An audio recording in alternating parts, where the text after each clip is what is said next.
By way of recap, let us begin with point 1. And so, doctrine of the heart, just as the physiological heart pumps or circulates blood, the heart of the soul also circulates. The heart of the soul also circulates thought, not blood. How did I not correct this last time?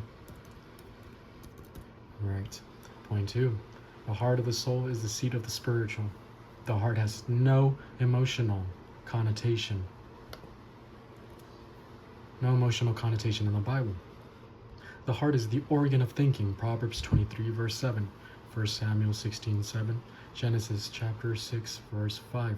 It is the residence of the Bible in the soul. Proverbs 2:2 verse 10. Proverbs 3:3.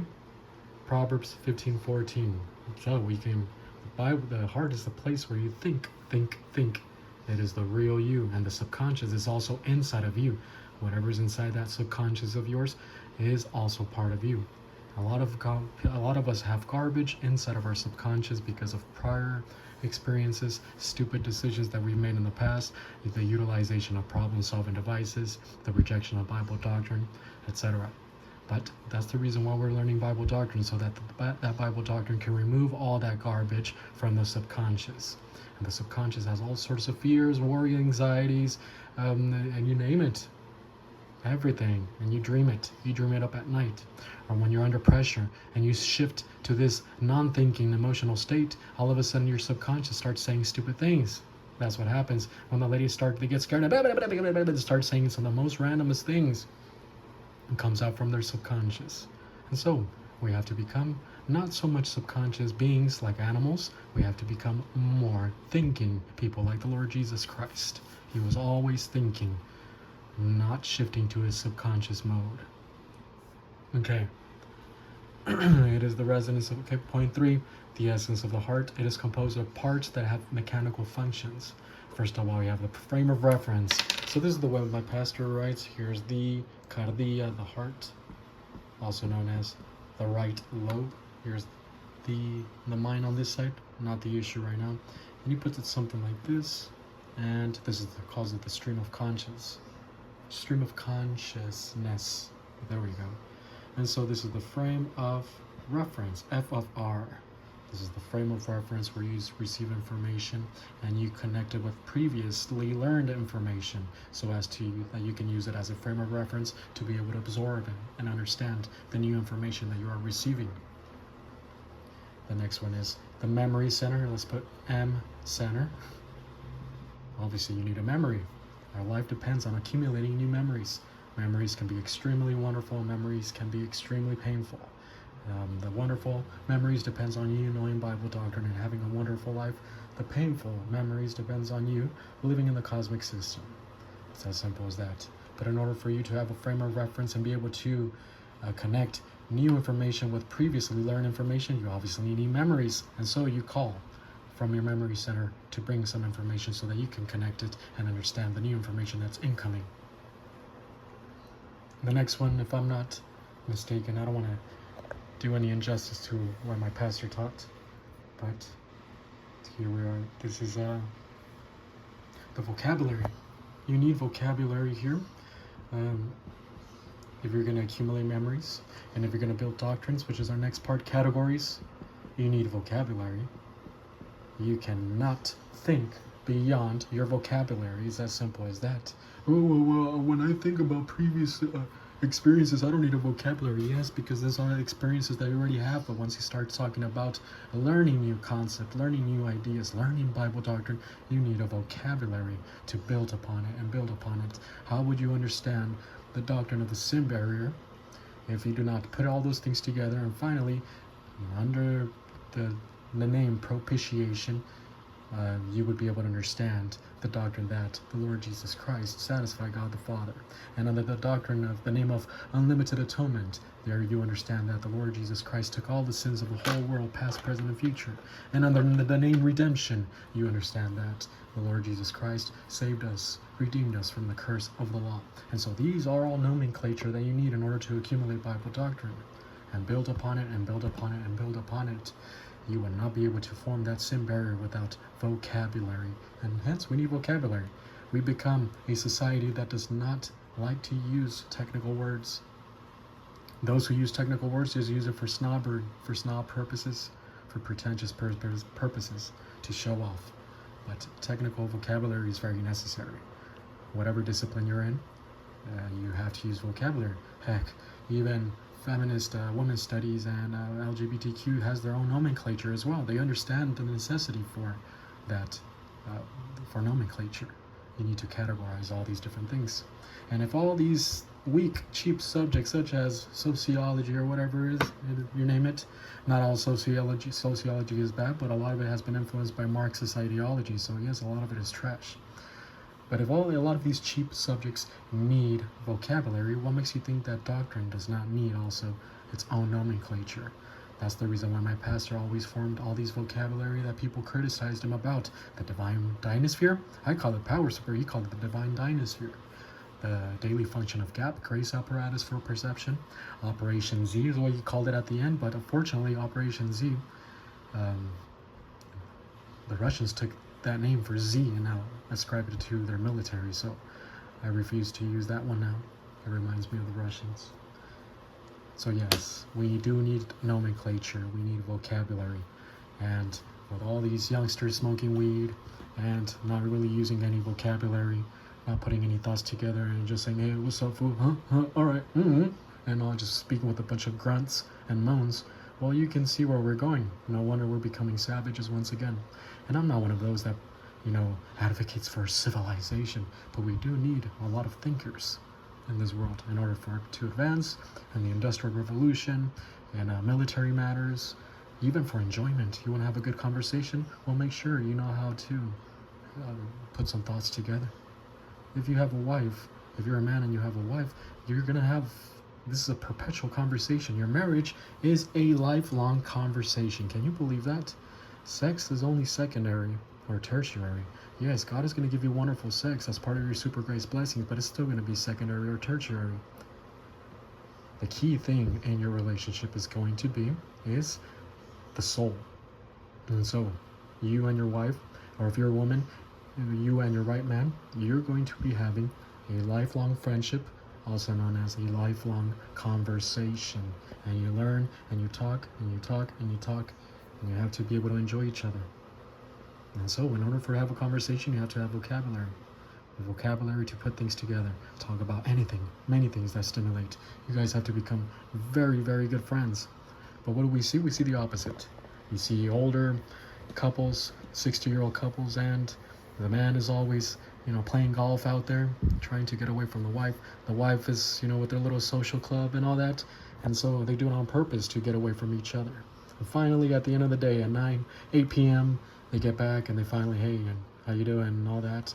And you could tell they hardly stand each other. It shouldn't be that way. They're supposed to be friends. Not only are they a couple, a marriage, but they're friends.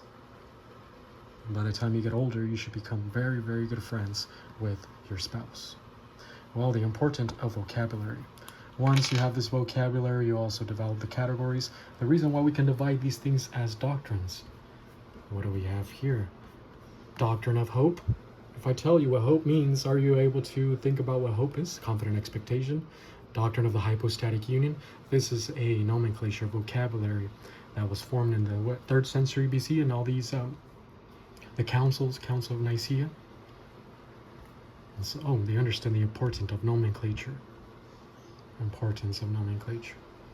So we develop the categories into doctrines, yes. And then my pastor puts this other one. Oh yeah, no, hold on. Conscience. Very important. Let's put it down here. Conscience are norms and standards. There's always an appeal to the conscience. Conscience is in the cardia. The conscience is not in the mind. It's on this side. And so whenever you see a mention of the mind and the conscience, just be sure that the conscience is another name for the heart. Conscience. The pastor appeals to the conscience of the believer always. You develop your norms and standards. Right or wrong, what to do, correct or incorrect. At the table, in the bed with your wife, during sex, during your family relationships, during work. All these different things. You have to know what's right and what's wrong, what's correct, what's incorrect. In your spiritual life, you have to know what to apply in certain situations. And then there's also, my pastor puts momentum. I think the reason why you put momentum here is because once you put all these things together, you acquire momentum. And then he put such thing as a launching pad. You need a launching pad in order to apply these things that you're learning. And so this is from where you breathe out. Breathing out is analogous to the application of Bible doctrine. You breathe out towards God, you breathe out towards people. But make sure that you breathe out towards God first of all. Don't emphasize people too much. Once you have your relationship with God in its right place, your relationship with people is also going to be put in the correct place. All right, so that was point 3. Point 4, therefore the doctrinal content resides in your heart, right lobe. Proverbs 2:2. Proverbs, in your heart, right lobe. Proverbs 2:2, Proverbs 2:10, Proverbs 10:8, Psalm 19:14, Psalm 119:11, Proverbs 15:14, Job 38:36, 1 Kings 3, verse 9, and verse 12. And so the doctrinal content goes inside of your heart. You do your thinking inside of your heart. Point 5, facets of heart function. The heart can reject Bible teaching. Proverbs 5, verses 12 to 13. The heart is the source of discord and troublemaking. Proverbs 6, verses 14 and 18. Well, obviously it is the sin nature, but the heart yields to it. The sin nature is the source of temptation. Your volition is the source of sin. Remember that. You don't have to say yes to that temptation from the source of the sin nature. Some of it is hard, but you have Bible doctrine, and so we're going to keep advancing and make sure that we're able to have control over our bodies, including the sin nature. The heart of the prostitute is said to be subtle. Proverbs 7:10. Now, I do not know much about prostitute, but obviously I've dealt with serpentine women who have ulterior motives, women who take advantage of your gentlemanship, who act like victims to get their way, who cry, and they know how to cry very well to just arouse the sympathies of people, and oh my gosh, and yes, and they always get their way. I do not know much about prostitute, but I suppose that she's very good at the type of stuff. Maybe I should ask some of my friends. They've had some experience. My worldly friends. Excuse me, I should not be mentioning that. So hatred is related to the heart. 2 Samuel chapter 6, verse 6. The heart suffers disappointment from promises not kept. Proverbs 13:12. Absolutely, yes. Disappointing. It's disappointing. It's disenchanting. It hurts. It's heavy upon the heart.